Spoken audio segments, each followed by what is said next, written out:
who is your toughest opponent that you've had so far? That dude from Lithuania. I can't pronounce his name though. Kavalaskis.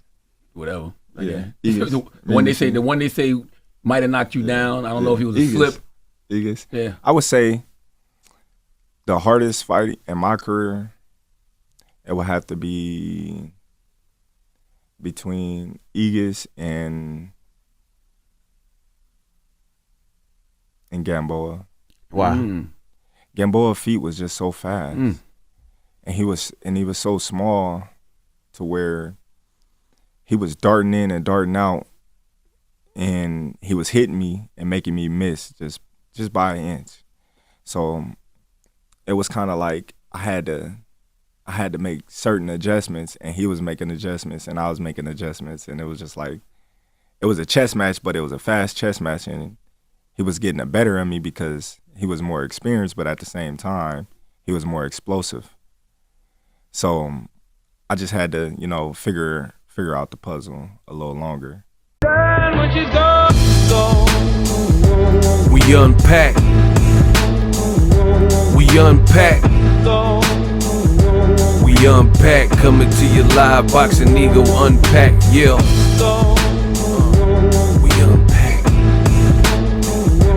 We unpack. We unpack. Coming to you live. Now we got something that's real interesting.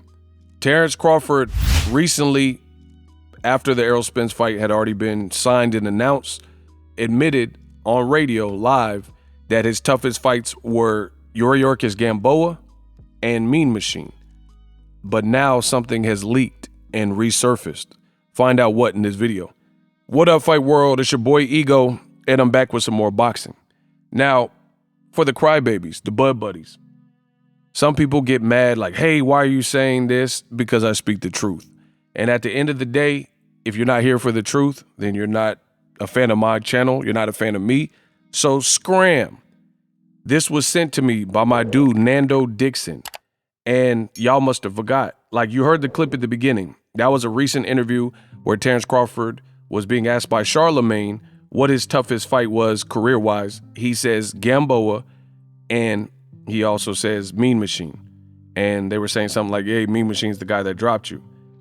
Terence Crawford, in this resurfaced interview sent to me, shout out to Nando, it says this: even before the fight took place, Terence Crawford told media members that he felt the much shorter Gamboa was undersized and didn't have the firepower to compete with the best fighters who are much bigger at 135 pounds. He feels that Gamboa should really be competing at 126 pounds or 130 pounds. Here's a direct quote for you guys. Quote, I commend Yuriorkis Gamboa for taking the fight, but I felt that it was my time, that I was destined to win this fight. I told Gamboa, you shouldn't have took this fight, Crawford said. So why is this important? Old interview, fight was in 2014, but fast forward to the future, almost on its 10-year anniversary. Next year will be the 10-year anniversary of that particular fight that took place, main event on HBO. Terence Crawford is telling you it was his toughest fight, that and Mean Machine. So a guy that you said was undersized and a guy who you said should be competing at featherweight, and you fought him at lightweight where you were clearly taller, looked bigger. Not only did you look bigger, they did an unofficial weighing, and they did a same day or the same night weigh-in. And I remember Crawford weighed over 150 pounds. I believe it was 152, and Gamboa was still in the 140s. Look it up. So for the bud buddies, they get mad. Oh, why are you bringing over this old stuff up? Because it goes to show you that I would be concerned if Crawford is saying his toughest fight was Gamboa when previously he was highly confident and said that Gamboa shouldn't have took the fight and Gamboa was undersized for the division. Shout out to Nando Dixon again for sending me this. That has to worry you a bit, considering the fact that Errol Spence Jr. is naturally bigger, he's strong, he's punishing and breaking bones and orbitals of previous fighters who are like career-long welterweights, even big welterweights like Kell Brooks, basically, and your Dennis Ugas, that is pretty concerning. And it kind of lends credence to how Top Rank matchmaking truly works, the clever matchmaking that I always talk about. Crawford says, I'm this and that, and I'm already a Hall of Famer, I could retire, I don't need Errol Spence. He said these things. But at the same time, his toughest fight one of them was from 2014, almost 2 years ago, with a guy now that I'm showing you, he admits is undersized for the division you fought him in, and you rehydrated to 150 plus pounds. The more I think about the fight, the more I really truly lean towards Errol Spence. And I'll probably break that down in future videos. But Errol Spence, I'm not saying it's a cakewalk. I'm not saying it's going to be an easy fight. And I know Crawford has grown as a champion since that fight.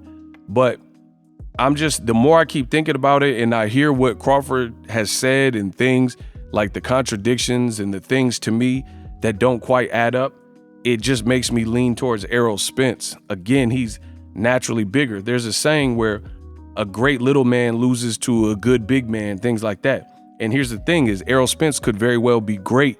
So you have a seemingly great Terence Crawford. And the way I say seemingly is because we've never really seen Crawford tested in the same way resume-wise with the top-ranked clever matchmaking. We all know that Crawford could have been in much bigger fights had he joined the PBC a long time ago, but he chose to re-sign to Top Rank.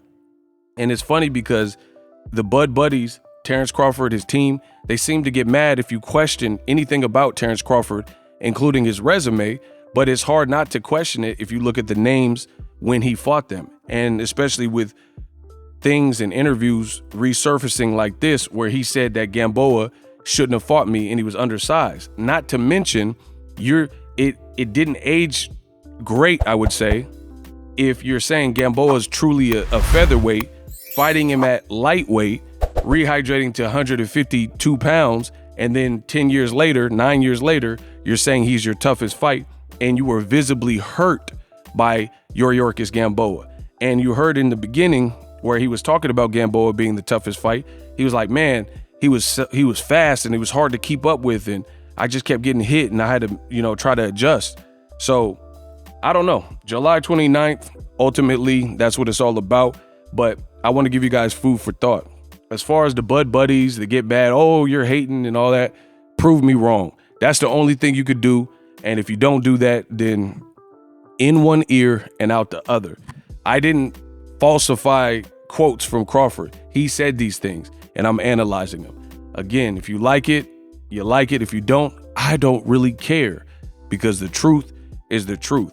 But I would be concerned just based on the fact that Gamboa, he's telling you, is undersized, and then he's also talking about like Gamboa as signature wins when he's doing interviews with Kate Abdo. He's saying Ricky Burns is his greatest victory.